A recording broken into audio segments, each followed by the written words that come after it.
Prayan news కి స్వాగతం.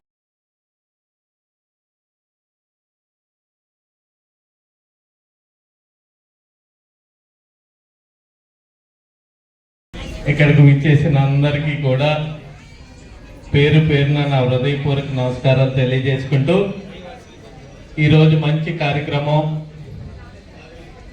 మనం ఏ ఇబ్బందుల్లో ఉన్నా ఆ తల్లి కాపాడుతుందనే ఒక సదుద్దేశంతో తల్లిని కాపాడమని వేడుకుంటూ మనల్నే కాకుండా మన చుట్టూ ఉన్న సమాజాన్ని కూడా కాపాడవలసిందిగా మీరు మంచి పూజలు చేయాలని మనస్ఫూర్తిగా కోరుకుంటూ, అలాగే కొండబాబు గారు చెప్పారు వైశ్యాస్లో లేని వాళ్ళు చాలామంది ఉన్నారని.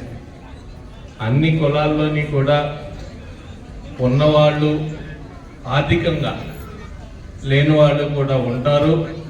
ఖచ్చితంగా గవర్నమెంట్ పరంగా ఏం చెయ్యాలన్నా నేను చేస్తాను ఖచ్చితంగానే.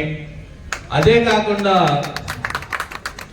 ఉన్నవాళ్ళు లేని వాళ్ళకి చేదోడు వాదోడుగా నించుంటే మనకు ఒక రకమైన మనసు తృప్తి.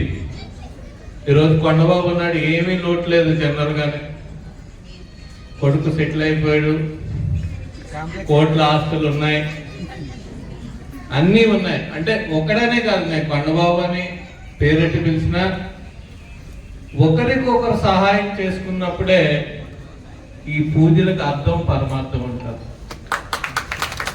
ఒకరి కష్టాల్లో ఉన్నప్పుడు మనం చేదోడు వాదోడుగా నించున్నప్పుడే మనకు అదో తృప్తి. నిజంగా ఒక్కరికి సహాయం చేసి మీరు పొందే ఆనందం అది వెలకట్టలేనది. ఎన్ని కోట్లు ఇచ్చినా సరే వెలకట్టలేనది.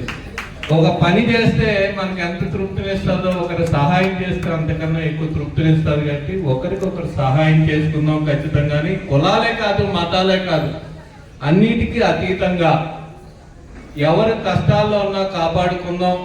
ఎవరికి ఏ అవసరం వచ్చినా ఒకరి చెయ్యి ఒకరు జరుపుకుని ముందుకెళ్దామని, దానికి మీ అందరి సహాయ సహకారాలు అందిస్తారని మనస్ఫూర్తిగా కోరుకుంటూ, అందులోకి కూడా జగ్గంపేట వైశ్యులు ఎప్పటి నుంచో కూడా మొత్తం ఎక్కువ శాతం నాన్నగారికి అడుగులో అడుగేసుకుంటూనే ఎప్పుడూ మాకు సపోర్ట్ చేస్తూనే ఉన్నారు. ఆ విధంగానే ఒక ఫ్యామిలీగా ముందుకెళ్దామని, దానికి మీ అందరి ఆశీస్సులు నాకు అందేవాళ్ళని మనస్ఫూర్తిగా కోరుకుంటూ సెలవు తీసుకున్నాను. Thank you very much.